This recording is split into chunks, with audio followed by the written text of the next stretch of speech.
মায়ের মনের মধ্যে সবসময় একটা ব্যাপার আসে যে ছেলে আমার বিয়ের পরে সম্পূর্ণ পাল্টে গেছে। আচ্ছা, ছেলেরা কি সম্পূর্ণ পাল্টে যায়? হ্যাঁ। আর সেটা সবচেয়ে বেশি চোখে পড়ে মায়ের। কেন বলো তো? ছেলেরা দেখবে ছোটবেলা থেকেই মায়ের সঙ্গে সবচেয়ে বেশি অ্যাটাচ থাকে। একটু বড় হলেই দেখবে ছেলে যা বাইরে ঘটুক তার কিছুটা অংশ মায়ের সঙ্গে এসে শেয়ার করে। পুজোর সময় একটা দিন হলেও মাকে নিয়ে ঠিক ঘুরতে বেরোয়। কোথাও যদি বাইরে কিছু খায় ঠিক মায়ের জন্য পার্সেল করে নিয়ে আসে। আবার কোথাও যদি যায়, ও মামা জামা বলো না কোনটা পরবো, এই কালো জামাটা না সাদা জামাটা, এগুলোও কিন্তু জিজ্ঞাসা করে। কিন্তু বিয়ের পরে যখন একটা ছেলের জীবনে সঙ্গী আসে তখন কিছু কিছু ছেলেরা মায়ের থেকে সম্পূর্ণ ডিটাচ হয়ে যায়।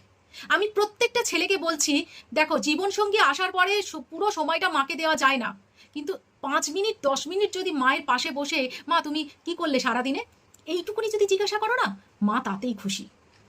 মাকে কোথাও নিয়ে যেতে হবে না, পুজোর সময় শুধু একদিন একটুখানি সামনে টামনে ঘুরিয়ে নিয়ে আসো, তাতেই মা খুশি। তোমরা রেস্টুরেন্টে খেতে যাও, মনে করে মায়ের জন্য যদি একটু পার্সেল নিয়ে আসো, মা তাতেই খুশি। মাকে কোনোদিন শুধু উচ্চ স্বরে বইয়ের সামনে কথা বলো না, তাতেই দেখবে মা খুশি। এইটুকুনি বজায় তোমরা রাখতে পারবে না?